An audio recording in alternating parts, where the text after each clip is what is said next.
Chers abonnés de L2A TV, ravi de vous retrouver en ce début d'année pour un tout nouveau numéro de Ça fait le buzz. On démarre par le grand festival We Love Eya, dont la deuxième édition s'est déroulée à la place de l'Amazone à Cotonou. C'était avec les stars de la musique à l'instar de Asake, Fally Ipupa, Davido, Ayrastar, Maître Gims, Dadju, Toufan et bien d'autres. On compte également certains artistes béninois comme Fanico, Tiaf Papayazir, Diblu, Manzor, etc.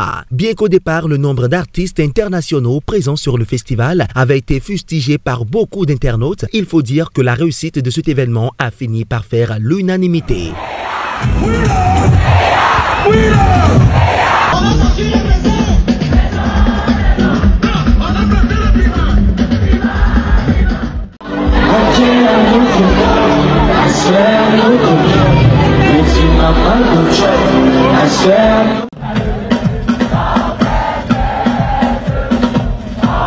D'après certaines estimations, on parle de près de 50 000 spectateurs réunis.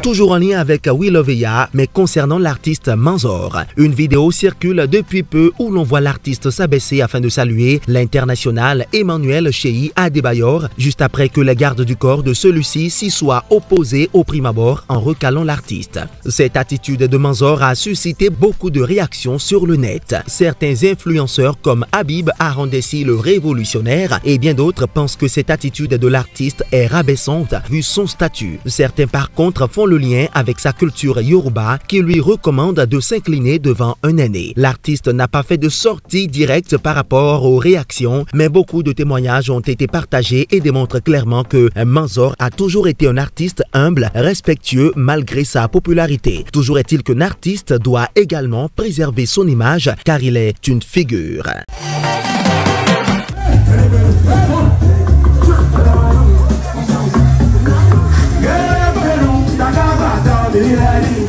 Allez, direction Paris avec la prestation de First King au palais de l'Épidore dont la vidéo a circulé dernièrement sur les réseaux sociaux. On y voit l'artiste en pleine prestation donnant le meilleur de lui, mais un public resté indifférent à part quelques invités qui encourageaient l'artiste. Bien qu'ils soient dans leur libre droit de soutenir ou pas un artiste, on aurait certainement voulu sentir plus d'engouement de leur part. Juste après les réactions, on a pu lire un commentaire du présentateur de la soirée, Elliot Joji, où il disait clairement qu'il n'a pas manqué de le dire. Néanmoins, la fête a été très belle et les autres artistes invités, Nick Canor et Jos Pinto, ont eux aussi offert un beau spectacle.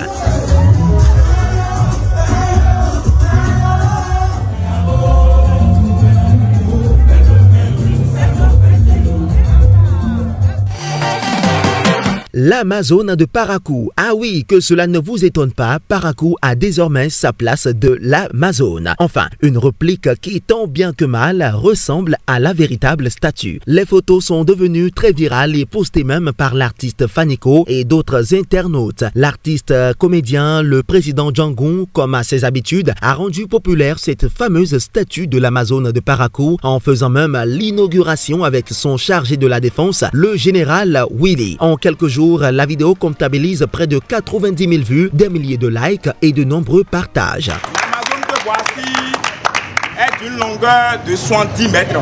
Pardon? Excusez-moi, c'est 40 mètres. 12 milliards ont été décaissés. La statue d'Amazone que voici a des abdos. Abdos parce que tous les soirs, notre Amazone, notre cher Amazone se déplace d'ici pour une salle de gym.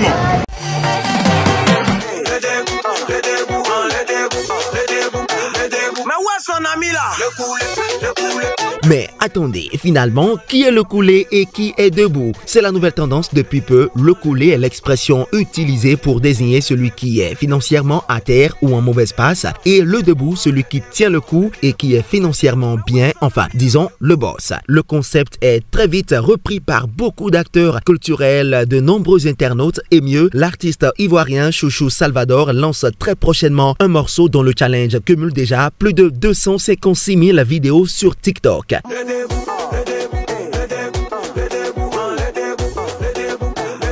où est son ami là? Alors, vous êtes coulé ou debout? Enfin, coulé ou debout, nous, notre souhait est que vous soyez toujours debout pour d'autres numéros de Ça fait le buzz.